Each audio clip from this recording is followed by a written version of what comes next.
नमस्कार दोस्तों, wealth sky के एक और नए इंटरेस्टिंग वीडियो में आप सभी लोगों का स्वागत है। मेरा नाम है सुधीर और इस पर्टिकुलर वीडियो में हम बात करने वाले हैं निफ्टी एंड बैंक निफ्टी के बारे में।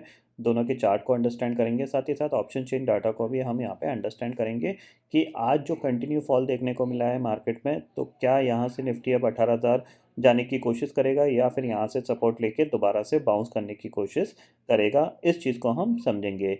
बट उससे पहले बात कर लेते हैं मार्केट एट 11 के वीडियो की। मार्केट एट 11 के वीडियो में मैंने आपको क्लियरली बताया था कि ये जो मार्केट बाउंस होकर ऊपर आया है, बेसिकली गैप डाउन से जो रिकवरी आई है, ये एक शॉर्टिंग अपॉर्चुनिटी है। लेवल मैंने आपको दिया था ये वाला, जो ये रेड कैंडल है, कि इसके नीचे ट्रेड करना स्टार्ट करता है तो आप सेल करके काम कर सकते हो। डे लो मैंने टारगेट दिया था आपको, तो एग्जैक्टली आप देख सकते हो कि इसके लो के नीचे जैसे कामकाज किया, इसने डे लो का टारगेट हिट किया। उसके बाद रिकवरी आई तो सेम लेवल पे दोबारा से इसने रेजिस्टेंस लेके दोबारा से ये डे लो की तरफ ही जाके क्लोज हुआ है। ठीक है। बैंक निफ्टी की बात करें तो बैंक निफ्टी के लिए भी सेम लेवल था। ये लेवल था, वो था आपका 43,470 का। इसके नीचे सेल करने के लिए बोला गया था। डे लो इसका भी टारगेट था, तो इसका भी टारगेट हिट हुआ। फॉलो अप में देखा जाए तो इसने एक्स्ट्रा 100 पॉइंट की गिरावट दिखाई थी, बट हमारा जो टारगेट था वो सफिशिएंट था, क्योंकि ऑलमोस्ट 43,250 का लो के आसपास ये बना था। तो ऊपर से देखा जाए तो करीब करीब 250 पॉइंट कमाने को मिले हैं और मार्केट अब थोड़ा सा वॉलेटाइल हो गया है। तो थोड़ा सा आपको अलर्ट होकर काम करना है, क्योंकि विक्स उतना जंप नहीं हुआ है जितना एक्सपेक्टेशंस था। तो स्टिल प्रीमियम क्या है, कम है, तो अच्छी बात है, क्योंकि अगर मार्केट गिरेगा और प्रीमियम कम होंगे तो जाहिर सी बात है उनके जंप होने के चांसेस बहुत ज़्यादा रहेंगे। एक अच्छा प्रॉफिट यहाँ पे कमाने को मिलेगा। ठीक है। यानी अगर एस्टिमेट लगाया जाए कल का और आज का ट्रेडिंग मिला के, ऑलमोस्ट अगले 3 से 4 महीने का मेरा तो काम हो चुका है ये 2 दिन में ही। बाकी आप अगर अपने आप को इम्प्रूव करना चाहते हैं, अंडरस्टैंड करना चाहते हैं मार्केट कैसे बिहेव करता है, कैसे मार्केट ट्रेंडिंग होता है, कैसे साइडवेज होता है, तो jackpot trading course free of cost Telegram group में लिंक डला हुआ है। डिस्क्रिप्शन में टेलीग्राम ग्रुप का लिंक दिया हुआ है, वहाँ पे क्लिक करिए, ज्वाइन कर लीजिए और वहाँ से आपको एक्सेस मिल जाएगा। उस कोर्स को ज़रूर कर लीजिए। 10 तारीख तक वो कोर्स फ्री ऑफ कॉस्ट है, आपको काफ़ी ज़्यादा हेल्प मिलने वाली है। ठीक है। अब समझते हैं कि मंडे का ट्रेडिंग सेशन हमारे लिए कैसा रह सकता है, क्योंकि इंपॉर्टेंट है। आपको दिख रहा है कल एक गिरावट देखने को मिली, आज गिरावट देखने को मिली, तो क्या मंडे को भी मार्केट गिरेगा, इस चीज़ को हम समझने की कोशिश कर रहे हैं। तो सबसे पहले अगर हम यहाँ पे अंडरस्टैंड करें तो ग्लोबल मार्केट की सिचुएशन करंटली आप देख सकते हो। जैसा कि मैंने आपको बताया था कि 11,500 के नीचे एक बार नैस्डैक अगर क्लोज देता है तो आपको एक ब्रेकडाउन देखने को मिलेगा, और वो ब्रेकडाउन आपको इसको फिर दोबारा से 11,000 और आपको और भी नीचे ले जा सकता है। क्यों ले जा सकता है, उसके पीछे का मैं आपको रीज़न बताता हूँ। मेजर इंडेक्सेस में आप जाओगे तो आप देखो यहाँ पे नैस्डैक का ये चार्ट है। ठीक है। आप ये देख रहे हो, ये एक गैप है, ये एक गैप है जो इसने क्रिएट किया था जब यूएस इन्फ्लेशन डाटा आया था तब। उस गैप के बाद अब ये इसी गैप के आसपास यहाँ पे ट्रेड कर रहा है, बट आज भी इंडिकेशन है कि ये गैप डाउन देगा, और अगर गैप डाउन के बाद इसने डे लो पे क्लोजिंग दी तो चांसेस वेरी हाई कि ये गैप फिल कर सकता है, और ये गैप फिल करने गया तो अनदर 2% की गिरावट इसके अंदर देखने को मिल सकती है। दूसरी चीज़ है कि जो यूएस फेड की पॉलिसी आई है, उस पॉलिसी के बाद जैसे कि मैं आपको पिछले 10-15 दिन से कंटिन्यू बताया था कि जो भी मार्केट का एक मूवमेंट होगा आइदर अपसाइड डाउन साइड, वो यूएस फेड की पॉलिसी होने के बाद होगा, क्योंकि उसके बाद कोई इवेंट नहीं है। यूएस फेड पॉलिसी से कंटिन्यू इवेंट थे, क्योंकि इन्फ्लेशन डाटा आ रहा था, फिर यूएस फेड पॉलिसी थी, तो मार्केट एक डिसाइड नहीं कर पा रहा था कि वो आइदर अपसाइड जाए या डाउन साइड जाए। इसीलिए आपको हायर साइड पे क्या देखने को मिल रहा था, कंसोलिडेशन। बट जैसी यूएस फेड पॉलिसी आई है, आपको इमीडिएटली यहाँ पे गिरावट देखने को मिली है, क्योंकि अब मार्केट के बाद अगले 4-5 ट्रेडिंग सेशन या अगले 10-15 दिन तक कोई इवेंट नहीं है। Market strictly US Fed policy पे ही रिएक्ट करेगा। ठीक है ना। और जैसे कि यहाँ पे स्टेटमेंट आए थे यूएस फेड पॉलिसी में, वो सारे लगभग नेगेटिव स्टेटमेंट थे। अभी भी इन्फ्लेशन और इंटरेस्ट रेट में काफ़ी ज़्यादा डिफरेंस है। कितनी तेज़ी से इन्फ्लेशन नीचे आएगी ये अभी भी नहीं क्लियर है। तो इसी चीज़ पे मार्केट थोड़ा चिंतित है, क्योंकि अब जो इंटरेस्ट रेट बढ़े जाएंगे वो अल्टीमेटली जो इकोनॉमी की ग्रोथ है उस पर इम्पैक्ट लाएंगे, और मार्केट हो सकता है यूएस मार्केट रिसेशन की तरफ और भी बढ़ जाए। रिसेशन आएगा नहीं आएगा ये पता नहीं, बट और बढ़ सकता है उस साइड। तो इसीलिए आपको ये फेयर देखने को मिल रहा है, जो कि ऑलमोस्ट अगर देखा जाए 11,600 का हाई था 3 दिन पहले, और आज ये ऑलमोस्ट 10,800 पे ट्रेड कर रहा है। ऊपर से ऑलमोस्ट 8-9% गिर चुका है। ठीक है। इतना आपको यहाँ पे समझ में आ गया। मार्केट के गिरने का लॉजिक मैं बता रहा हूँ आपको, क्यों मार्केट नीचे आ रहा है। अब यहाँ पे क्या चीज़ है, अब हमें अपने मार्केट को देखना है कि हमारा मार्केट कहाँ सपोर्ट ले सकता है। तो करेंटली अगर हम ऑप्शन चेन डाटा को देखें, तो तो यहाँ पे आपको क्या देखने को मिल रहा है, देखो 18,300 की कॉल पे 46 लाख का ओपन इंटरेस्ट खड़ा हुआ है, पुट पे कितना है 41 लाख का ओपन इंटरेस्ट।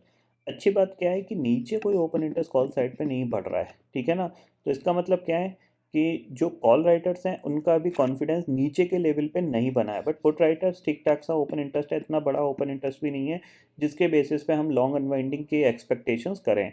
बट 18,400 आपके लिए रेजिस्टेंस बना है, 77 लाख का ओपन इंटरेस्ट खड़ा हुआ है, 18,500 स्ट्रॉन्ग रेजिस्टेंस, 74 लाख का ओपन इंटरेस्ट खड़ा हुआ है और सबसे बड़ा स्ट्रॉन्ग ओपन इंटरेस्ट 18,600 की कॉल पे है। यानी कॉल राइटर 400 से लेके 500 600 इस लेवल पे कंफर्ट है, बट नीचे नहीं है कंफर्ट। तो नीचे अभी ओपन इंटरेस्ट बढ़ता हुआ नहीं दिखाई दे रहा है, ये मार्केट के लिए कह सकते हैं एक अच्छी बात है। यहाँ पे मार्केट थोड़ा सा होल्ड कर सकता है, ये चीज़ आप क्लियरली समझ लीजिए। अब मंडे का ट्रेडिंग सेशन के लिए अगर हम समझें तो देखो सिंपल सी चीज़ ये है कि अगर आप थोड़ा सा डे चार्ट पे जाओगे तो आपको दिख रहा है कि आज की कैंडल भी ऑलमोस्ट नेगेटिव कैंडल है, और अगर आप थोड़ा सा एक ट्रेंड लाइन खींचने की कोशिश करोगे तो ये ट्रेंड लाइन आप एक खींच लो जो लो से बनाई थी, ठीक है, इसको खींच लो, और अगर चाहो तो आप इस ट्रेंड लाइन से ये ट्रेंड लाइन भी मिला लो, ठीक है। तो कहीं ना कहीं इस ट्रेंड लाइन के आसपास निफ्टी आने की कोशिश करेगा। तो एक्सपेक्टेशंस किया जाए तो 18,140 या फिर 18,140 और 18,000 इस ये टारगेट हो सकते हैं मार्केट के लिए, ठीक है। इतना आप क्लियरली समझिए, यानी there will be the maximum chance कि यहाँ पे निफ्टी 18,140 और 18,000 की तरफ जा सकता है, ठीक है। अगर ऊपर की साइड पे किसी को सेल करना है तो सिंपल सी चीज़ ये है कि आज का हाई सबसे अच्छी जगह है सेलिंग के लिए, इसके आसपास जाता है मार्केट तो डेफिनेटली आपको एक बार सेल करके काम करना चाहिए। स्टॉप लॉस होना चाहिए आपका 18,500 का, ये चीज़ आप क्लियरली समझ लीजिए, ठीक है। बहुत बड़ा गैप डाउन हो जाता है, लेटर सपोज सीधा 100 पॉइंट 150 पॉइंट नीचे मार्केट खुल जाता है तो हम वहाँ पे कुछ नहीं करेंगे, या फिर हम रिकवरी के लिए प्ले आउट कर सकते हैं, क्योंकि बहुत बड़ा गैप डाउन खुलेगा। 18,130 का आसपास का जो जोन है वो सपोर्ट का जोन है, तो वहाँ से एक रिकवरी आ सकती है, क्योंकि ऑलरेडी 2 दिन में काफ़ी अच्छा निफ्टी करेक्ट हो चुका है। इतना आपको क्लियरली समझ में आ गया। बात कर लेते हैं बैंक निफ्टी के लिए। तो बैंक निफ्टी के लिए अब इम्पॉर्टेंट चीज़ यही है कि इसने जो क्लोजिंग दी है 43,200 पे क्लोजिंग दी है, ठीक है। अब इसके लिए जो चीज़ है वो ये क्लियरली समझ लीजिए कि अब आपको हो सकता है एक दो ट्रेडिंग सेशन के बाद दोबारा से एक पैनिक सेलिंग बैंक निफ्टी में देखने को मिल सकती है। क्यों देखने को मिल सकती है?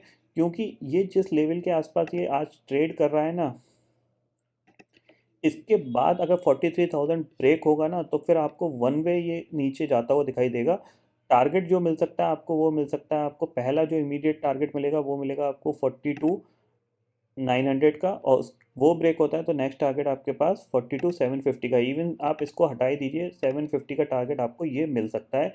ये चीज़ आप क्लियरली समझ लीजिए। जैसे मैंने कल बोला था 44,000 के नीचे ट्रेड करता है तो आपके पास सीधी सीधी जगह है 300 पॉइंट तक की गिरने की। सेम चीज़ यहाँ पे है, अगर ये 43,000 के नीचे ट्रेड करता है तो 250 पॉइंट का टारगेट आपके लिए क्लियरली है, और अगर 42,750 के नीचे गया तो फिर नेक्स्ट टारगेट आपके पास है 42,500 का, ठीक है। इतना आप क्लियरली समझ लीजिए।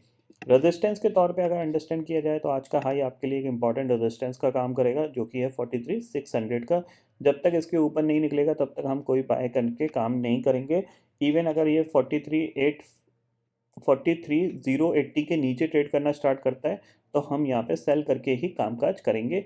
ये पॉइंट आप क्लियरली ध्यान में रख लीजिएगा। थोड़ा सा बैंक निफ्टी अब दिख रहा है, थोड़ा सा आपको दिख रहा है कि आज इसने एक ऑलमोस्ट डोजी टाइप की कैंडल बनाई है, तो हो सकता है आपको मंडे एक और सेम ऐसी टाइप की कैंडल मिल सकती है। ट्यूसडे या वेनसडे में आपको एक आइदर अपसाइड और डाउन साइड का मोमेंट देखने को मिल सकता है, ठीक है।